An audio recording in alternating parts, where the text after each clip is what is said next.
사회적으로 핫한 이슈를 키워드로 알아보는 핫키워드 시간입니다. 이민재 캐스터 안녕하세요. 안녕하세요. 네, 코로나19 대유행이 끝나가는 건 반가운 일이지만 노동자로서는 이전으로 돌아가기가 못내 아쉬운 것들도 있습니다. 그중 하나가 재택근무가 아닐까 싶은데요. 재택근무에 이미 익숙해져 버린 상황이라 도로 회사에 나오라는 소리가 달갑지 않다는 직장인들이 많은 상황인데요. 네, 맞습니다. 이제 대부분의 일상이 코로나 이전으로 돌아가면서 재택근무를 도입했던 기업도 점차 재택을 줄이고 정상 출근 체제로 바꾸고 있는데요.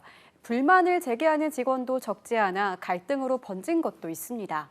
그런데 현재 근무하는 직원들뿐 아니라 취업을 준비하는 이들도 마찬가지인 상황입니다. 취업 때 가장 우선시하는 게 근무 형태로 떠오른 건데요. 핫키워드에서 짚어보겠습니다.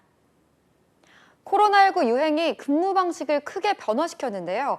한번 재택근무에 빠지다 보니 다시 돌아가긴 역시나 힘든 거겠죠. 네, 맞습니다. 재택근무에 대한 선호도는 점점 높아만 지는데요. 한 취업 사이트에서 나온 이번 조사를 보면 응답자 1,064명 가운데 40%는 이미 재택근무를 하고 있다고 답했습니다. 60%는 사무실 출근을 한다고 했고 출근자 중 78%는 재택근무를 하다가 사무실 출근으로 전환됐다라고 밝혔습니다.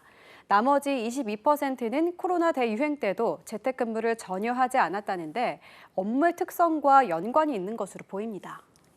중요한 건 현재 재택근무 중이라고 밝힌 응답자들일 것 같은데 재택근무를 종료한다고 하면 어떤 선택을 할까 궁금해지는데요. 네, 응답자의 10명 중 7명은 만약 회사에서 현 제도를 축소하거나 폐지한다면 이직을 고려한 뜻이 있냐고 물어보자 있다라고 답했습니다. 앞으로 취업 또는 이직 때 회사의 재택근무 제도 여부가 입사 결정에 얼마나 영향을 끼칠지 묻자 응답자의 과반이 재택근무가 영향을 줄 것이라고 답한 건데요. 나아가 직장을 고려할 때 기업의 재택근무 정책의 중요성을 묻는 말에 응답자 절반 이상이 매우 중요하다고 답해 중요한 기존점임을 나타냈습니다. 최우선 조건 중 하나가 재택근무가 된 상황인데요.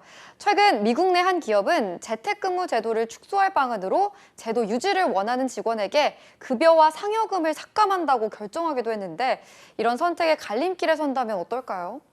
네, 국내 기업에서도 이와 유사한 정책을 도입한다면 응답자들은 어떤 선택을 할 것인지 묻기도 했는데 10명 중 3명은 삭감돼도 재택근무를 원한다고 답했습니다. 월급의 일정 부분을 포기하더라도 재택근무를 원한다는 건데요. 역시 한번 경험하고 나면 그 이전으로 돌아가기는 힘든 거군요. 그만큼 개인적으로도 업무적으로도 효과가 좋다고 본 걸까요? 네, 업무 효율에 대해서는 의견이 엇갈렸는데요. 재택근무 편의성에도 불구하고 원격 근무자 55%는 업무 효율성이 낮다고 평가했습니다. 높다라는 답변은 44.9%에 그쳤습니다. 하지만 이런 재택근무의 업무 효율성에 대한 건 조사마다 차이가 있는 만큼 어디까지나 이번 조사로 한정해서 봐야 할 것 같습니다. 그런데도 재택근무를 선호하는 건 어떤 이유일까요? 네, 응답자의 48%는 출퇴근 시간 단축이 가장 큰 이유로 꼽았는데요. 다음으로는 의외로 편안한 장소에서 편안한 옷차림으로 일할 수 있어서라는 응답도 18%나 됐습니다. 이미 하나의 복지로 인식하는 경향이 높기 때문에 당분간은 이런 재택근무에 대한 경향성이 지속될 것으로 보입니다. 네, 재직자도 구직자도 재택근무를 원하는 목소리가 높은데요. 이미 거스를 수 없는 근무 형태의 대세가 된 재택근무. 앞으로 기업들이 어떻게 대처해 나갈지 주목됩니다. 지금까지 핫키워드 이민재 캐스터였습니다. 고맙습니다.